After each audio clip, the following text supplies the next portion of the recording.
Hello, and welcome to Coffee with Jesus. I am your host, Todd Ubley. Ladies and gentlemen, this is part 2 of Hope Above All. If you have not listened to part 1 yet, then please, I encourage you to do so. Part 1 was released on November 16th as Season 2, Episode 7. In this episode, we will hear the second part, the remainder of the testimony of our special guest, Michele Dalton. Ladies and gentlemen, without further ado, part 2. Michele, you shared a little bit about, the impacts this had to your life. Emotionally, how did this affect you as you were going through this? I can't even imagine, the stress or the anxiety associated with just the surgeries and the bills and all the fallout. Would you mind talking about that a little bit? You know, I have always been kind of reserved and quiet person. Have never had a lot of friends. Usually I had, like one or two friends that I considered close friends. And so when all of this happened, I really was just very alone because I didn't have any friends. My mom was doing her best, but she just looked at me one day and she said, "I wished you would have died in that accident because things were so bad." Oh my goodness. You take that to heart. You really do. And you just can't quite get your feet under you. But um, I've always enjoyed music. And I grew up in church that sang the old hymns. And there are so many that just you don't realize until they start going through your head at just the right time what they mean. I mean, you sing them Sunday after Sunday, and I'm trying to think, "It is well with my soul." You just don't think about that when you're standing in church on a Sunday morning and singing it. And then you have to live it. And to be able to say, "It is well with my soul," mm, there are some days that's just not easy. Right, right. So I guess for me, looking back on those years, I don't know how. I just the only thing I can point to is the grace of God because he was the only one that stuck around to see me through. That's wow. Again, I can't even imagine. Would you mind just sharing a little bit about how God helped you through that whole experience? You know, like anything else in life, I think it's a matter of time and growth. You learn to depend, you learn to lean. And I think after a while, when you start looking back, you can see those fingerprints where he's been in your life, and that didn't come for years and years and years afterwards. And I guess part of this story is that I was in another accident in 2016. My mom and I were on our way to a family reunion out of town, and a kid on his way into the bar crossed traffic in front of us, and we broadsided him at 60 miles an hour. Oh my goodness. And we actually came out of that one okay. But, you know, it just happened so quick. But in that split second before we hit, you knew you were going to die. And I called out, "Jesus, save us." And he did. He did. Um, Wow. I mean, again, I can't even imagine what you've gone through, but just wow. It's phenomenal, really. Just that you've had the strength to endure so much, and even in that last split second where you called out, "Jesus, save us," and then he did, in a very real way. You know, even after all the years that you struggled, where God was with you in that one single instant, it was almost miraculous, really, to be quite honest with you. It was. I mean, we shouldn't have survived that first impact. And we actually came to a rest, and my mother was driving, and she just turned and looked at me, and we were just amazed. But the car behind us didn't stop, and it hit my side of the car at full speed. And essentially, I had a 2,500-pound black Jeep Cherokee in my lap. And so I pretty much got my right side crushed from where that impact hit. And this time I was awake for it all. Um, I never blacked out. And so it was so much more traumatic than that first accident where I didn't know what was happening. I just woke up in the hospital later. But this time, I had to watch them try and get my mom out of the car and, you know, wait for them to try and get things arranged so they could get me out of the car. And knowing that my mom already had pretty severe medical issues and just worried about her, and they actually had to take her out of state to fix her up. So I couldn't even check in on her. But I spent 9 days in the hospital that time. And, you know, after going through that first accident, like I said, I didn't think much about the different ways that God had come alongside me in all of those years and helped me face the painful and very hurtful things that had happened and the challenges. A lot of them I created myself, but at the same point in time, he was still right there. And it didn't dawn on me until I was faced with the same circumstance again. And so, again, just going back to that music and being alone in that hospital bed and in so much pain, it was the same ankle and foot that they had repaired the first time around, plus additional damage all the way up and down that right side. Um, my my collarbone, my ribs, my sternum, my hip, my knee, my ankle, my foot was absolutely crushed, and I couldn't even breathe without pain because there was so much damage. And I was alone. I was alone in the hospital room. Nobody came to see me. My husband was busy trying to take care of our son at home. My mother was gone, and there just was nobody else. And so I spent a lot of time, and I can't say I was really singing, but just kind of whispering the words to the songs that meant so much to me under my breath, and just finding in that, I guess maybe you'd call it worship, um, just a little bit of something to keep me going. But, for all of that, the bigger pain was when I got home because the wheelchair was something I thought would be temporary. And after about 9 months, they said, no, the bones aren't healing in your foot and your ankle. We can't repair them because it would require a bone graft. And since you're already not healing in a couple of spots, we're not going to take bone from another place. And so all of a sudden, that was life. And we lived in a house that had very narrow doorways, which meant I was trapped in my living room. I couldn't go anywhere else. My husband had hauled a bed into a corner of the living room. I had a portable commode and a chair, and all within about 6 or 7 feet of each other. And that was the sum total of my life, was those four walls. And when he would leave for work in the morning, he would lock us into the house so my son couldn't get out. And I just had to deal the best I could with what was there. And, my poor little boy, he was used to having a hands-on mom, and all of a sudden, the best I can do is sit and look at him.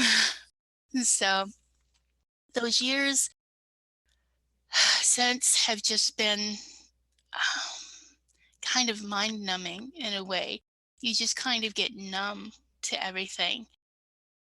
But again, you know, the circumstances, the circumstances were ugly, but apparently I'm really stubborn. And the only way God gets my attention is to throw cars at me. And so the first time he threw a car at me, I found out that I was a really good graphic designer. Well, the second time he threw a car at me, I discovered that I can write. And so I was absolutely bored out of my mind. I had nothing to do except sit in a chair and stare at the ceiling and try and keep my son from going stir crazy. And one day I just decided I was going to start writing. I had to have something to do with myself. And so that was in um, January of 2018, about a year and a half after the accident. I finally had gone stir crazy enough. I had to do something. And so I just started writing, and it was just for me. I've always had a dream of being a writer, but my spelling sucked and my grammar was even worse. And so there was no way. In fact, it was kind of a running joke in my family that, you know, you can't read what Michelle wrote because she doesn't put commas anywhere, or she throws them in weird spots. And anyways, I started writing, and I wrote, I think it's 12 books in the first 18 months. And so I've learned to depend on my dictionary and my thesaurus, and I've learned to edit my work. But God gave me an opportunity. He had to redirect my attention away from all the things I was doing. And like I said, apparently I'm stubborn enough that the only way he's going to get my attention is to really, really, really get my attention. I'm starting to feel a little bit like Balaam. He's got to, God's got to send donkeys to talk to me every so often before I get the idea. Yeah. um, but that's where I'm at now, is, I guess they say, beauty for ashes. And so that's kind of where I feel like I'm at. I was finally able, when I started making a little money with the books, to start doing some water therapy. And so after several months of doing water therapy every day, I was able to get out of the wheelchair more and use a walker. Gradually, I was able to get rid of the great big heavy brace that went from my knee to my toes and walk without that, still the assistance of the walker for a while. But after about 2.5 years now, I don't use the walker very often anymore. I'm able to drive again. I can't say that I really walk. It's kind of more like a peg leg penguin waddle thing, but I'm more mobile than I was. And so I'm just, I'm thankful, for every time I thought it was over, it wasn't over.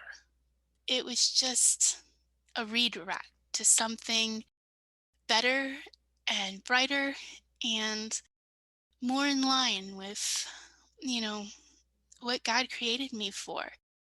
And like I said, I'm such a determined, self sufficient person that he really had to take some drastic measures to get my attention. I'm hoping now that I'm malleable enough that we don't have to go that route again. Right, right. Twice is more than enough. But I'm I'm thankful for those, I don't even know how to say it. I'm thankful that he cared enough about me to get my attention and put me on the right path.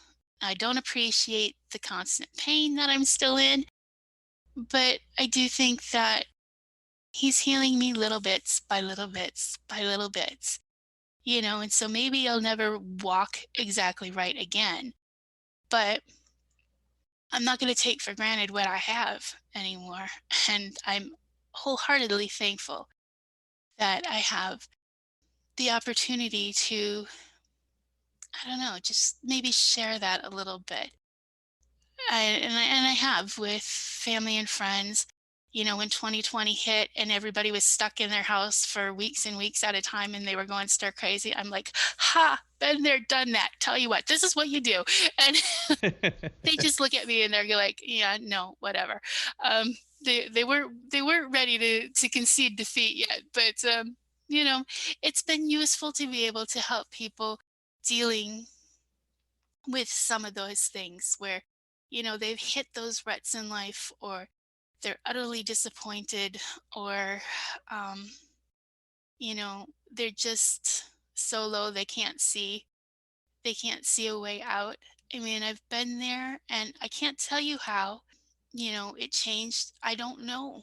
I just only know that I spend a lot of time sitting on the edge of my bed in the middle of the night, talking to God and saying, "Now what? I have no idea what I'm doing. If you don't get me out of this mess, I don't know where I'm going." And he meets me there over and over and over again. And I guess that's all I know for sure. Yeah, God will always meet us where we're at, and He'll always help us when we need it the most. And it sounds like just throughout your life, God has always been there. I honestly, I don't know how you do it. I mean, that's a phenomenal testimony. It really, truly is. I really appreciate you sharing that, because I just, like you said, when 2020 hit, and well into 2021, probably even into 2022, so many people are hurting. You know, people have lost their jobs. People have gotten sick. People have been hospitalized for weeks, and I think it will help them to hear your story, and just to know that God will meet them where they're at. I think that's the biggest takeaway, Michelle. And I know it's never easy sharing things like this, and I really, really appreciate you doing that, because, like I said, it really is. It is a phenomenal testimony, and I really think it'll be helpful to people. And I really, really appreciate you opening up and sharing that with us. Like you said, with the way the world is working right now, and so many people are hurting, I just felt like maybe it was finally time to put a little bit of that out there so people know that it's not hopeless. It's not. There are ugly days, and I guess there is a quote I came across, and I can't remember who it was, but it is, "You never know that Jesus is all you need until Jesus is all you have." And I'm telling you, if they have to put something on my tombstone, that's what it'll be. Because um, you never really walk alone when you have the Spirit with you. The strength that He gives, you know, maybe I mean personally, I would love to be able to jump up and run around and go jump in the leaves with my son and do all that kind of stuff. I would love that kind of energy. That's not what He gives me, not yet. It's just enough to get me through the day. And I'm so thankful for it. And I mean, you become so grateful for every little bit that you have. And I guess I'm just going to share this because it's something I felt compelled to do last year about this time. Is I wrote a series of 6 short stories, and they're topical. Um, so, for instance, the first one is about domestic abuse. The second is about suicide. The third is about unemployment. There's 6 total, but essentially, I was just looking around and seeing all the things that people were going through, and to try and give them some hope in that situation. And that's what the series is called, Hope for the Holidays. And they're out there free. If people want to read them, they certainly can. I tried to put God in them, in a way that would be like a modern day parable for them, I guess, because we all need those bits of hope sometimes. I wrote those because so many people I knew were hurting and they were asking the same questions. So I just hope maybe there's a little something in them that would help people find their way through a difficult time. Well, thanks so much for taking the time to do this. I really appreciate it. Michele, thank you again for coming on the show and for sharing such a powerful and phenomenal testimony. I'm not afraid to admit it. I have a little bit of dust in my eye, or maybe it's just allergies. Seriously though, thank you very much for sharing just such an awesome testimony. Ladies and gentlemen, I hope that you enjoyed Michele Dalton's testimony. I hope that you will not mind it being broken up into 2 parts, but it was just so powerful there was nothing I could leave on the cutting room floor. So thank you for bearing with both of us as we release this episode in 2 parts. As always, thank you for listening, and thank you for watching. God bless.